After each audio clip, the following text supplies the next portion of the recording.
Hello everyone, good afternoon. We are going to start with the conference number 22, the meditation. This conference is really fundamental because it's the technique that will allow us to make radical changes within ourselves, transform everything that we are, and become something different. Stop repeating the same mistakes, stop doing the same that we do every time, and then apologize because of our ego and our psychological defects.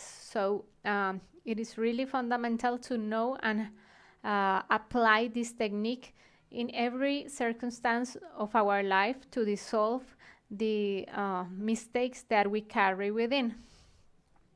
So let's start to explain what is it and what is its purpose. As I was telling you, is a radical mean to achieve transcendental changes.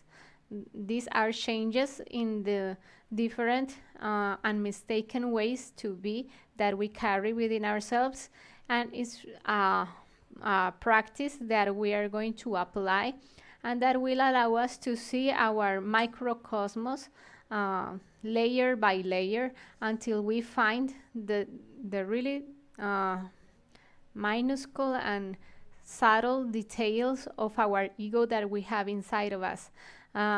If we are studying, for instance, the ego of anger, we think that sometimes we have a bad temper, that we don't know how to react under different circumstances, that we are anxious or impatient, and that we become easily frustrated, but we are not aware of the different details of those defects of anger that we have inside of us. So the meditation is a technique that will allow us to see the subtle and really tiny details that we don't see at first sight. So for instance, if you take anger, violence, you see that maybe you are angry because you had a problem in your daily life with someone at work or at home.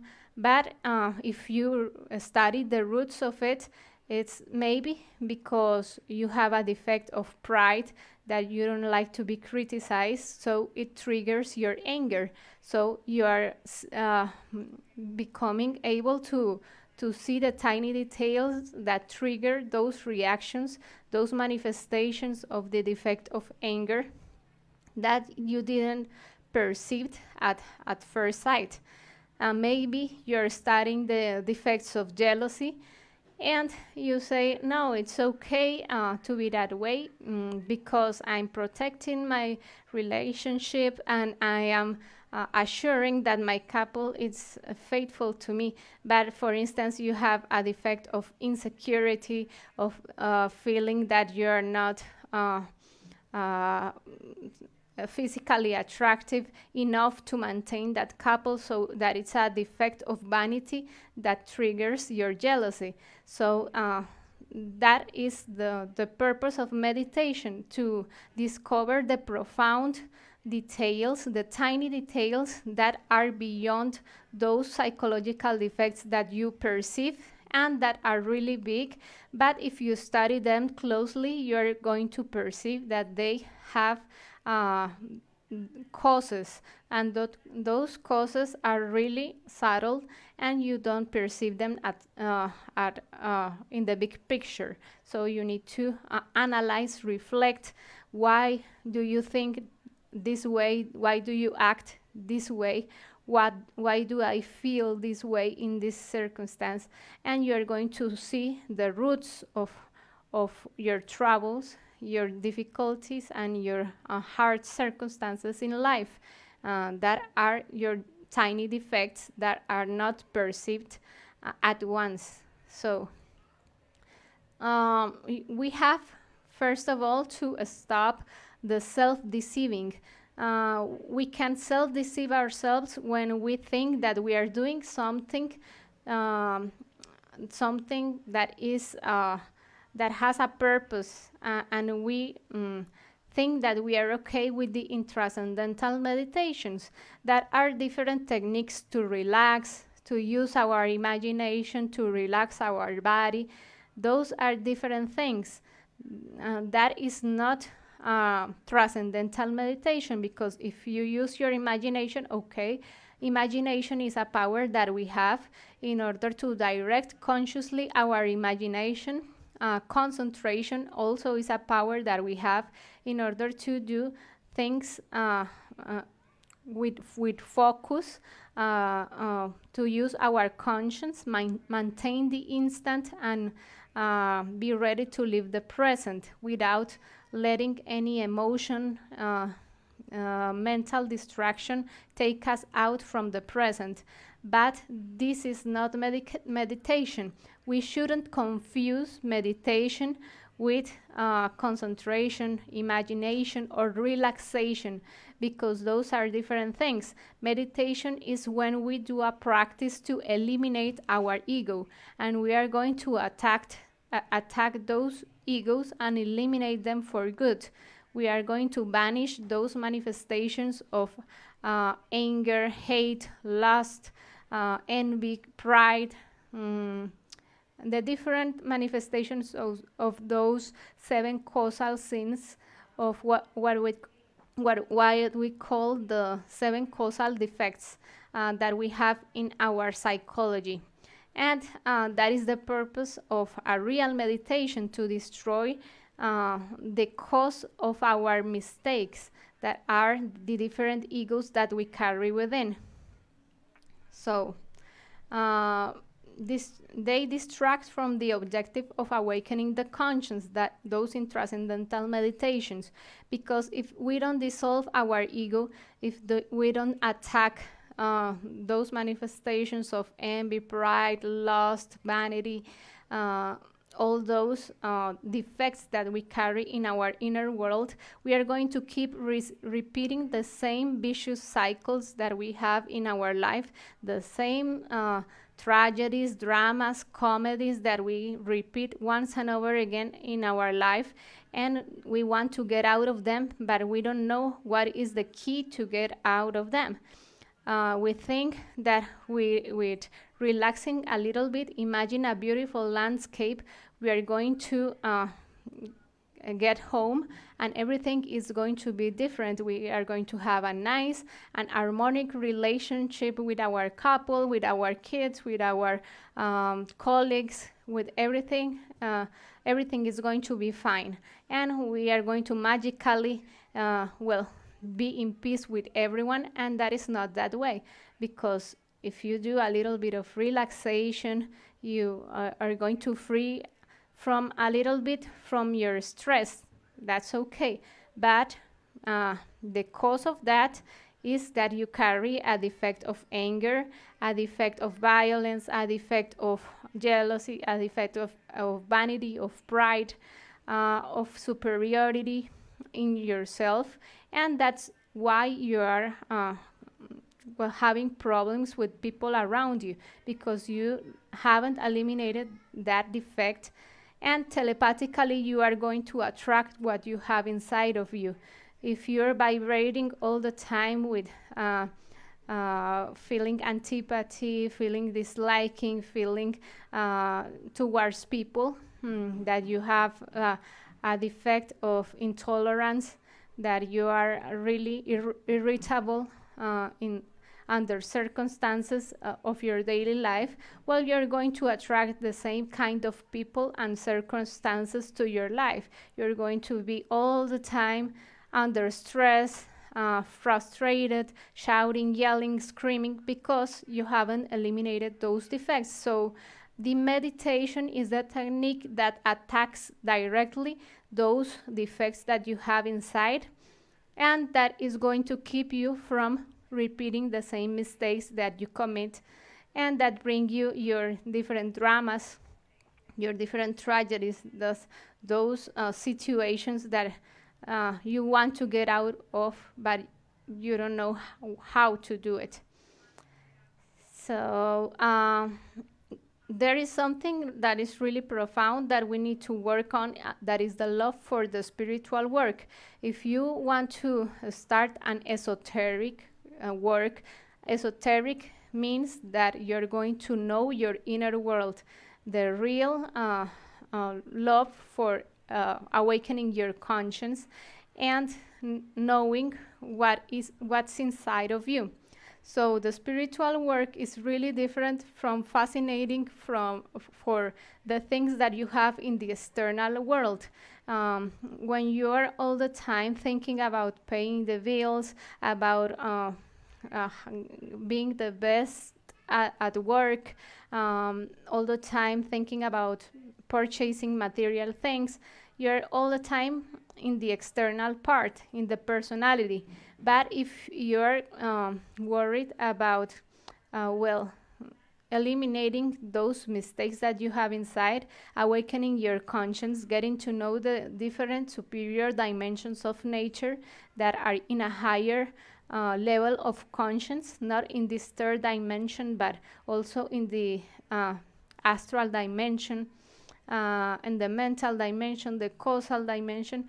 Well, you're wanting to see things beyond, things that are really profound, are in a different level of conscience. So, well, when you get interested in that, when you want to eliminate your ego, eliminate those mistaken ways to be that you carry within yourself, achieve the sacred individuality that is this mind that we have that is totally, well, fragmented by the force of ego.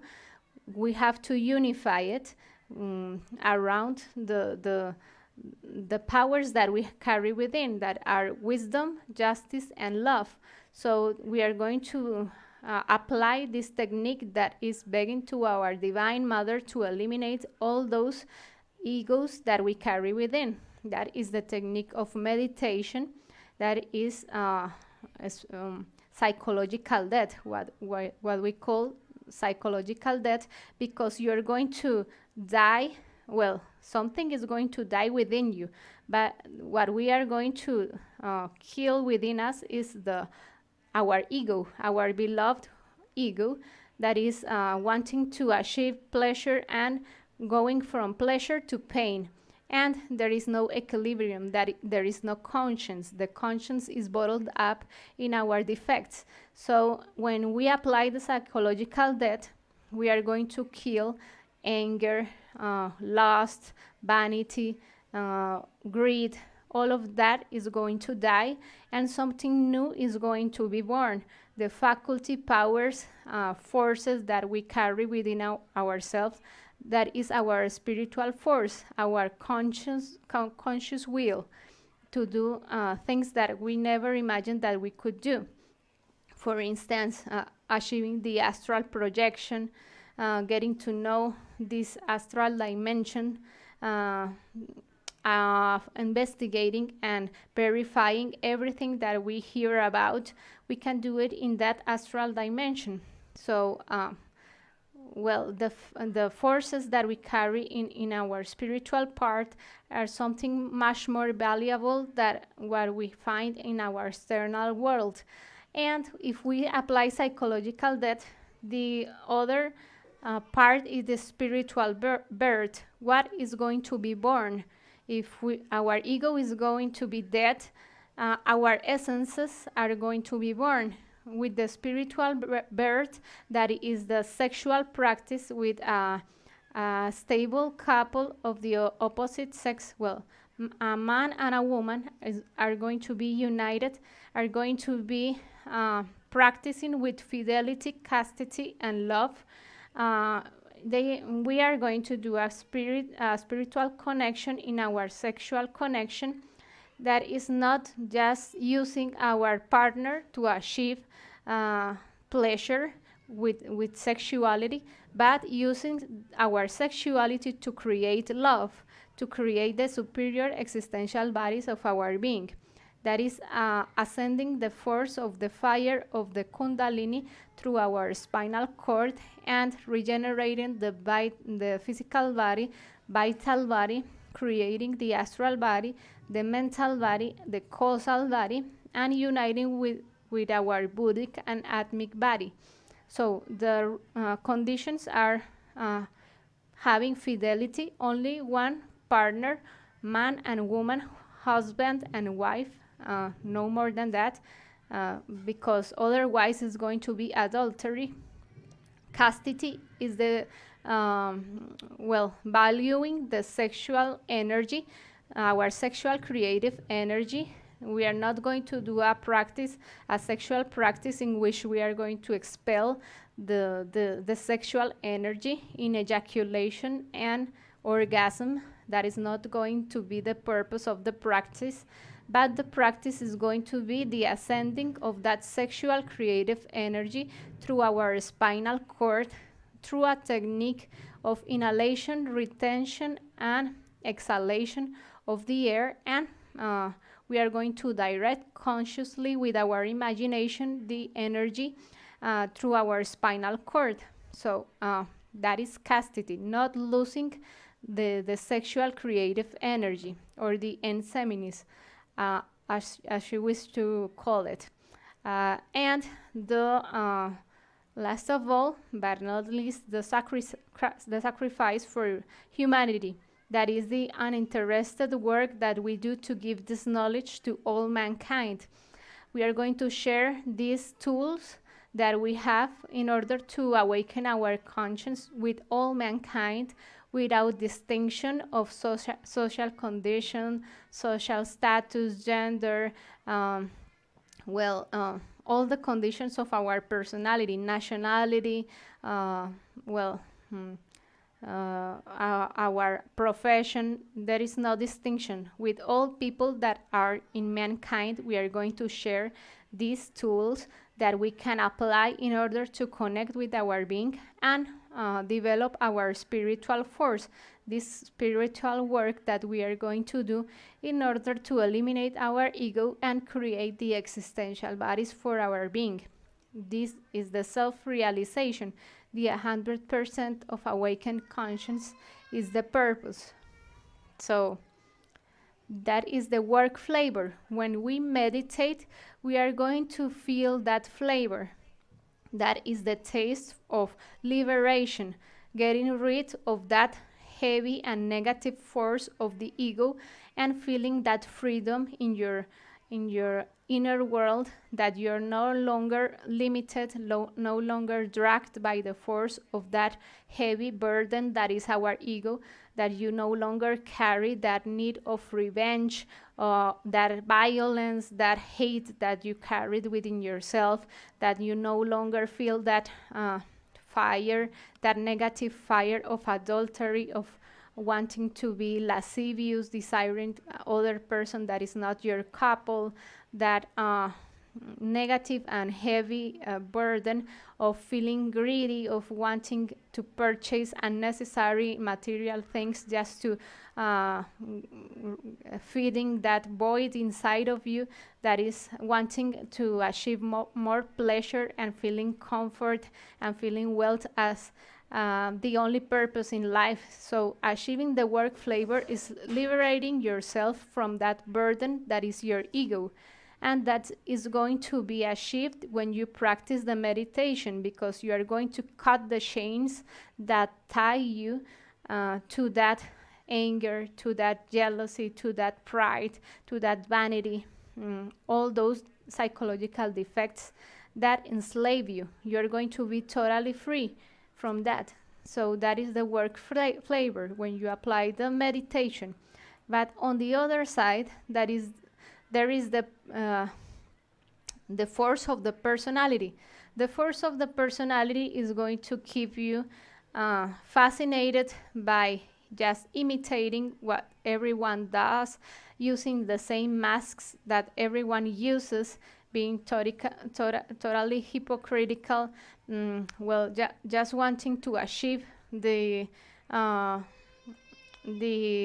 untranscendental moments of pleasure in your life, and nothing beyond that.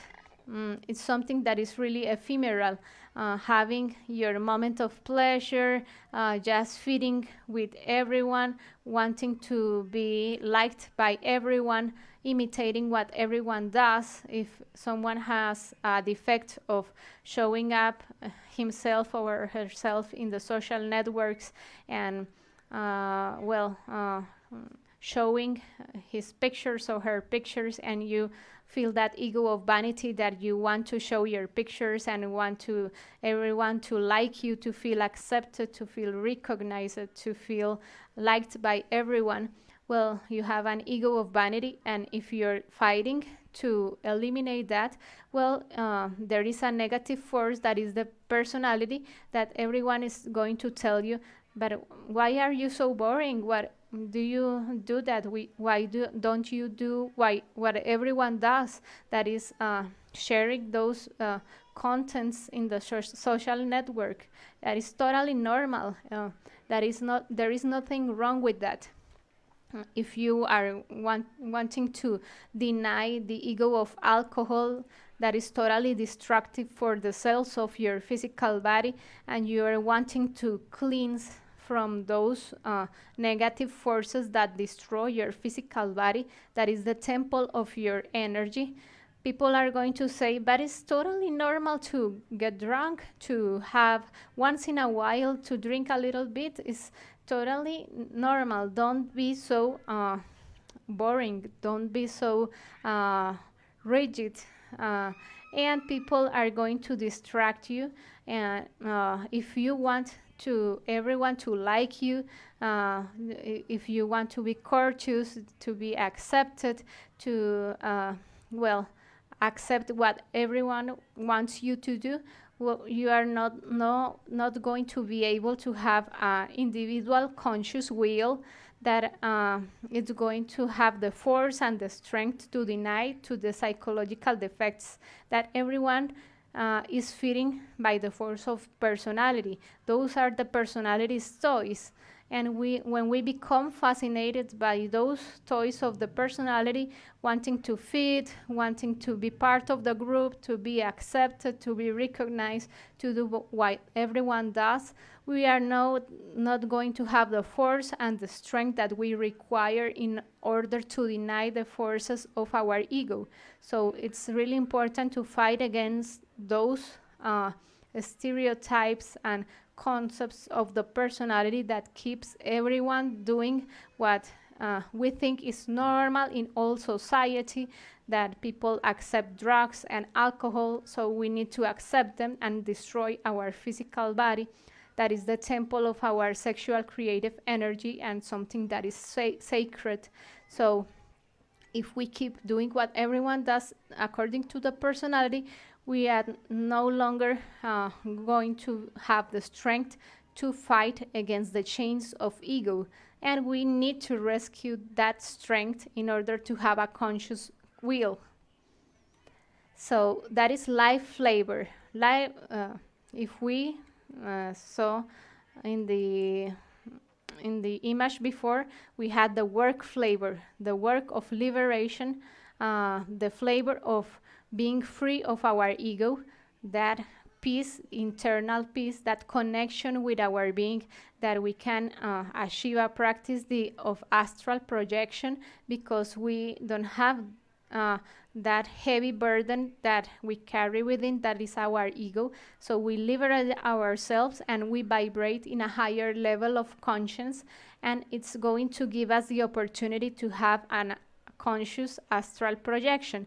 But for instance, if we keep totally fascinated by the toys of personality and the life flavor, we are no longer going to be with our conscience in the level that it needs to be to achieve a connection with our being, to have the opportunity to live with the faculties, powers, and forces, concentration, the power of intuition, the power of clairvoyance. All those forces, all that faculties are going to wake up when we connect with our being. And if we keep fascinating by life flavor, that pleasure and that pain that produces the psychological defects that we carry within, we are no longer going to have that strength in order to experience work flavor. The work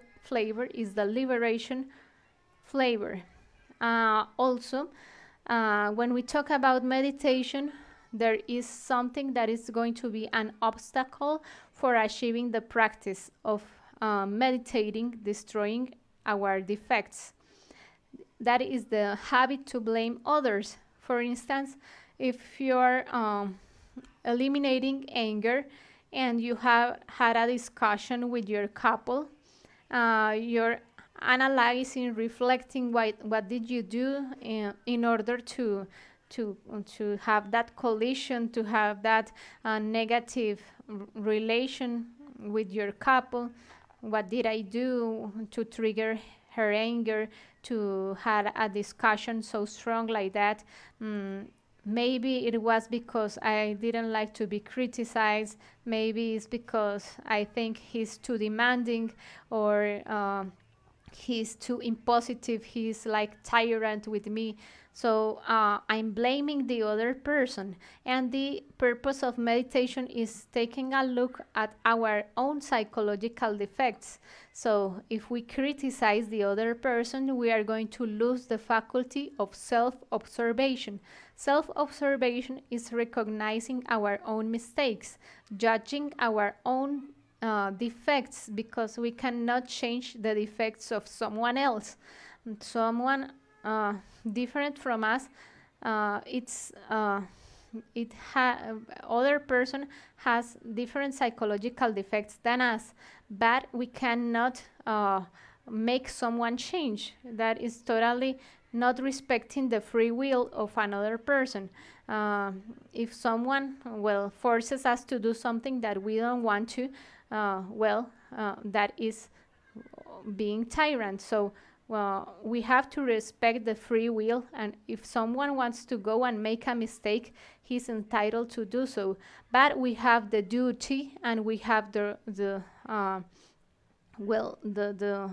tool to eliminate our own defects. That is the purpose why we came to this planet, to recognize our own ego, to take a look at that inner world that we have, and get a look at those psychological defects. And we have the power and we have the tools to do so. But we cannot self-observe someone else. We can only see the appearances of people. But our inner world, we have the right to correct it, to eliminate our defects, and that is going to give us many forces, powers, and faculties, and it's going to take us out of many difficult circumstances that we encounter. So if, for instance, we have anger, we are going to have the power of the self-observation, and we are going to apply the psychological debt.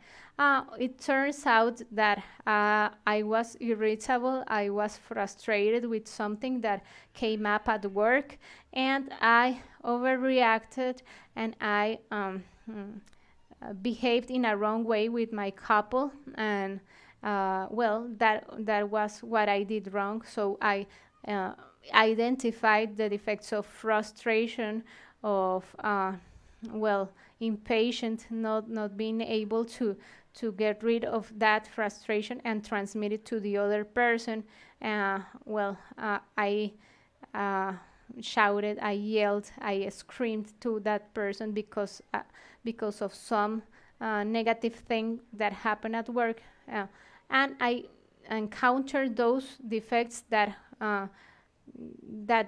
were the cause of that negative situation that I encountered with my couple. So with the self-observation, we are going to be able to discover our defects, and we need to stop justifying ourselves, stop blaming others, stop pointing at the other person.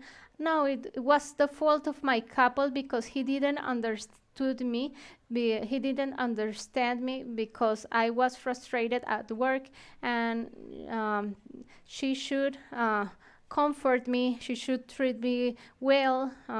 She should listen to me. No, we expect too much from people, but we always point at them and criticize them, and we don't see what we did wrong. We always remember what others did wrong, but we don't remember what did we do to feed our ego. So the purpose is to recognize our own defects, and then when we understood what happened in that scene, we are going to beg our Divine Mother, eliminate me this ego of frustration, impatience, well,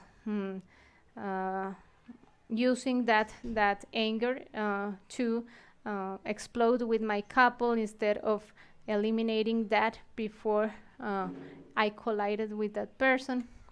Well, so the different scenes from our daily life are the psychological material to meditate.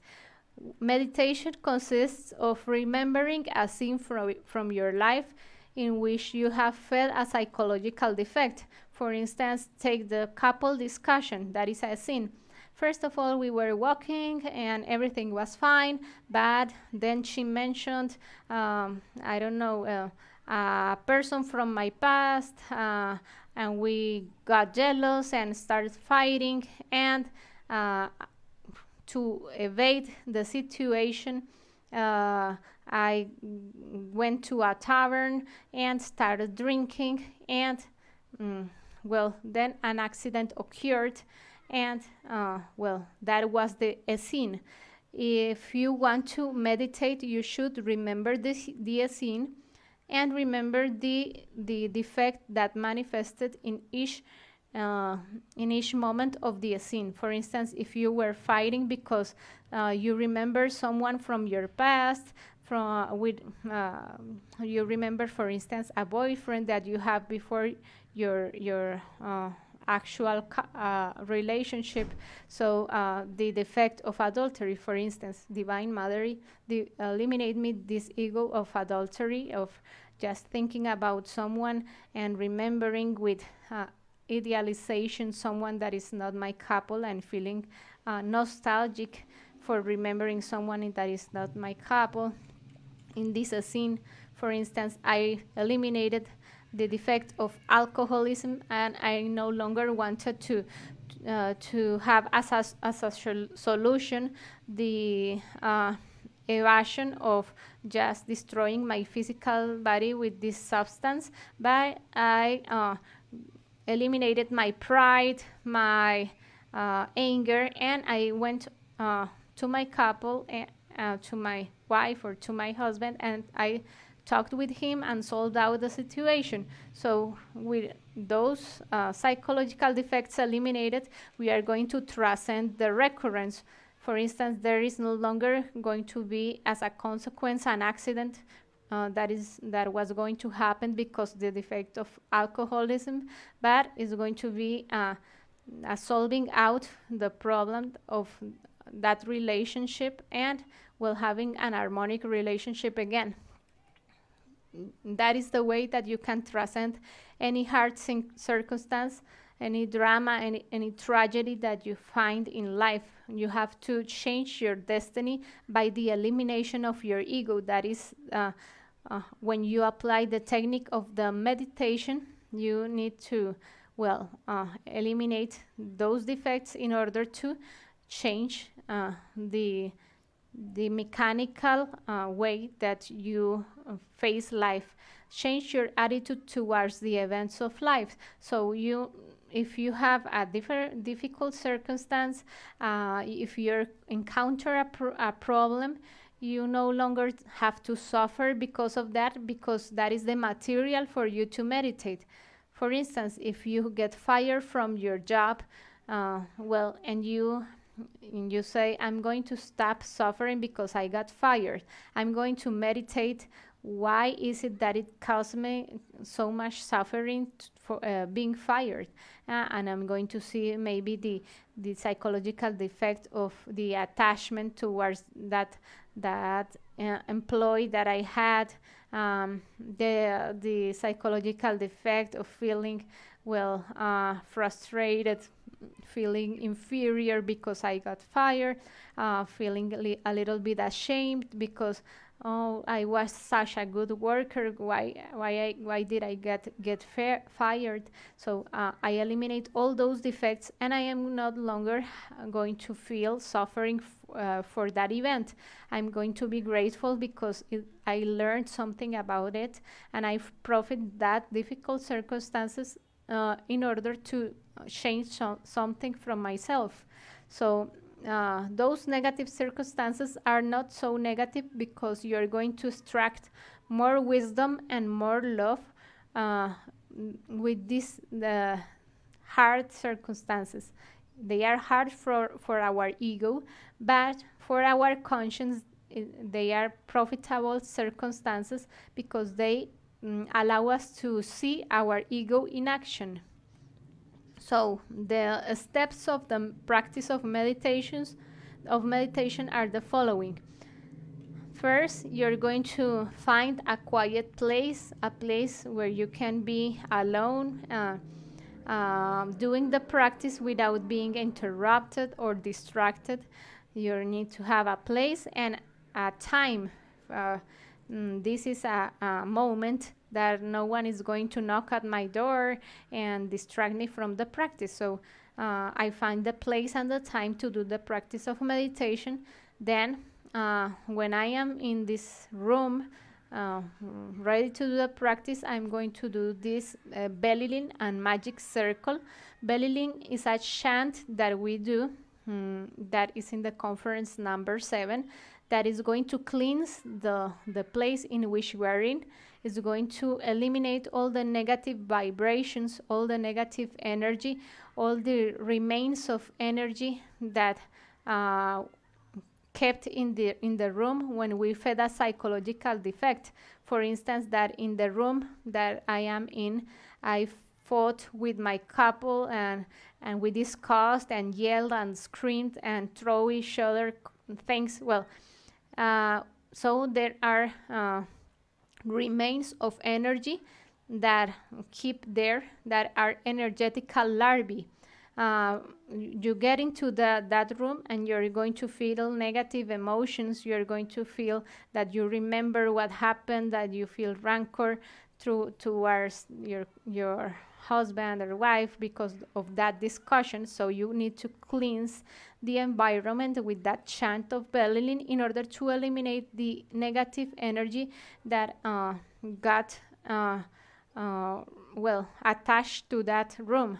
And the magic circle is also a chant that is going to make the room be enclosed, and that no negative forces, no negative energy are going to approach again into that room that you're in. Then the next step is the appeal for assistance to the Divine Father and Mother. So you're going to beg to your Divine Mother, and that is the force of love, and your Father, that is the force of wisdom, that are two parts fundamental of your conscience, that guide you in the practice of the meditation in order to have a good result, to be focused, to have the power of the concentration, and be willing to do the practice in the best way possible. So the next step is the relaxation of the physical body. That is a practice in which you're going to think one by one in the different parts of your physical body. For instance, you're going to think about the thumb of your toe. You're going to think about your toes. Then you're going to relax your foot.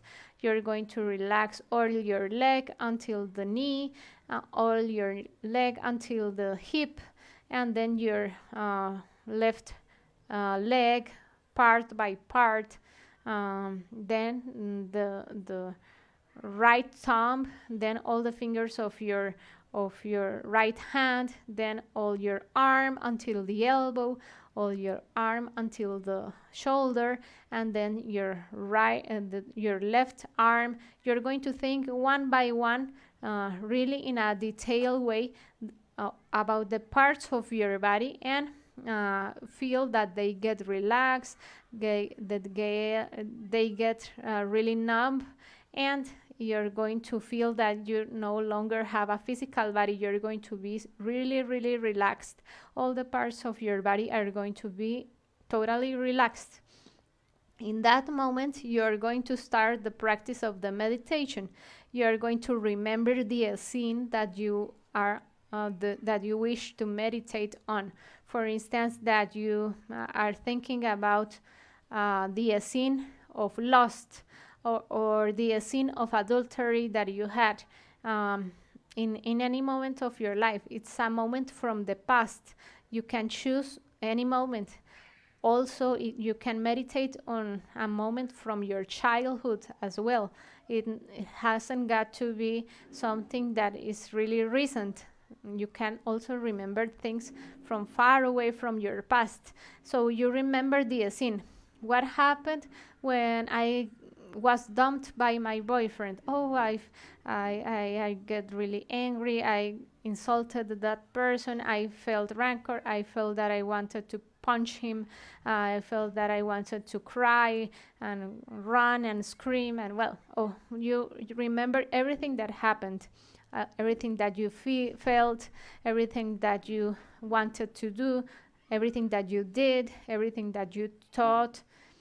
You eliminate all the defects, because you're going to recognize the details, the different details, the ego of feeling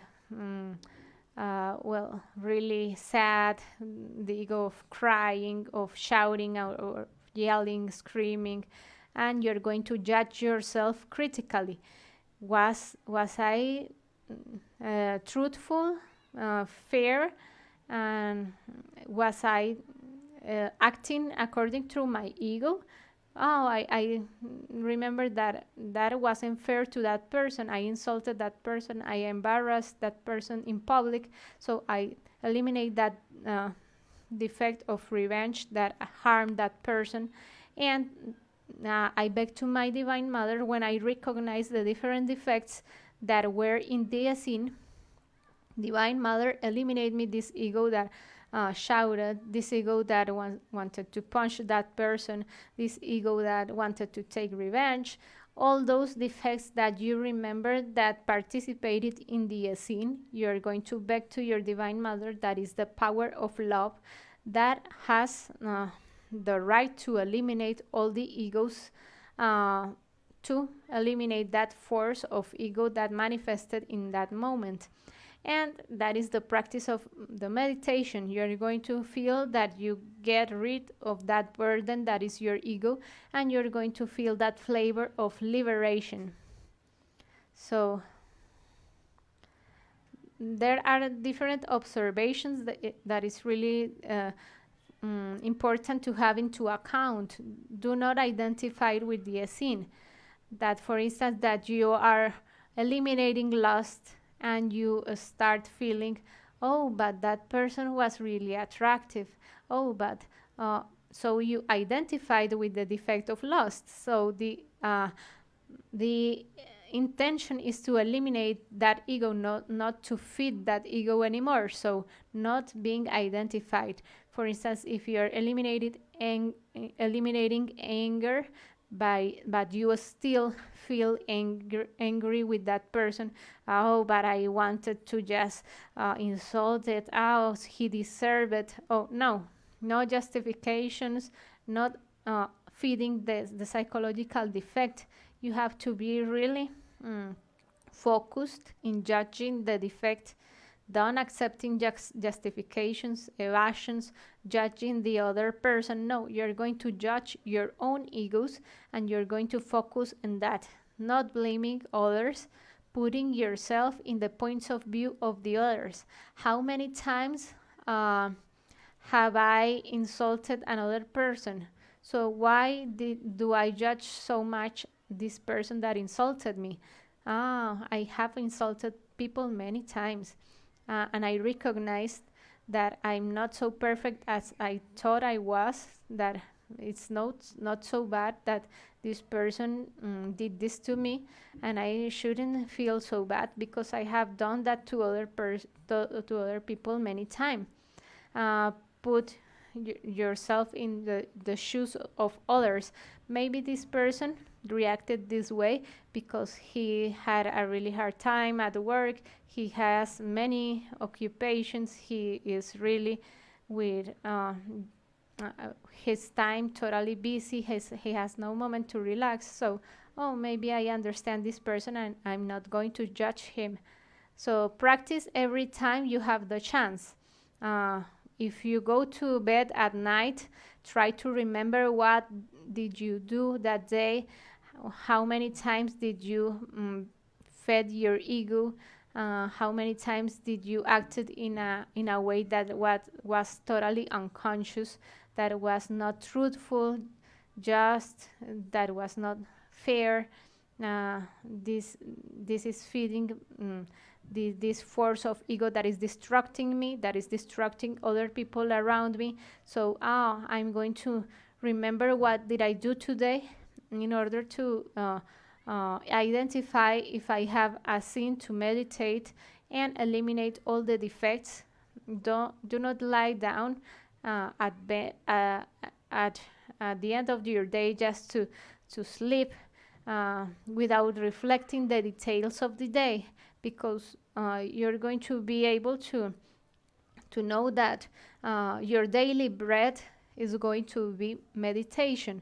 That is the daily bread for the wise. You're going to extract wisdom and love from any situation that you encounter in your life, and that is going to bring you the ability to wake up your conscience. So the aim of this conference is to keep experiencing that, to have the result of your meditation, and to have that wisdom from your being that you are going to extract from that circumstance or that is seen from your life. So this was the conference, and the purpose is that you try it. You're willing to separate some time in order to do the practice and have your result. Try it, because when you stop seeing this as a theory, but you have your own result, no one is going to take that away from you. That is already the wisdom from your being, and that is something that is really valuable and is going to give you an inner rest, because you're going to be liberated from that heavy burden that is your ego, and you're going to have the opportunity to experience the superior dimensions of nature, because if you don't have that heavy energy that is your ego attached to you, it's really going to be easy to achieve a practice of astral projection. It's really going to be easier to maintain the force of concentration along your tasks of daily life, your conscience centered in the action that you're performing. So this is the practice of meditation. Try it and have your own results. Well, thank you for watching. Perry Simeon says, great. Thanks for your participation, Perry. And well, I hope that you have liked this conference and you just give the time in order to practice, to have your own results and to verify it for yourself. So have a good afternoon, and thank you for watching and participating. We are going to be seeing each other in the next Sunday, all Sundays. Today we did it on Monday because circumstance that happened, but all the Sundays at 3 o'clock or at 3:30. Have a good afternoon and bye. See you.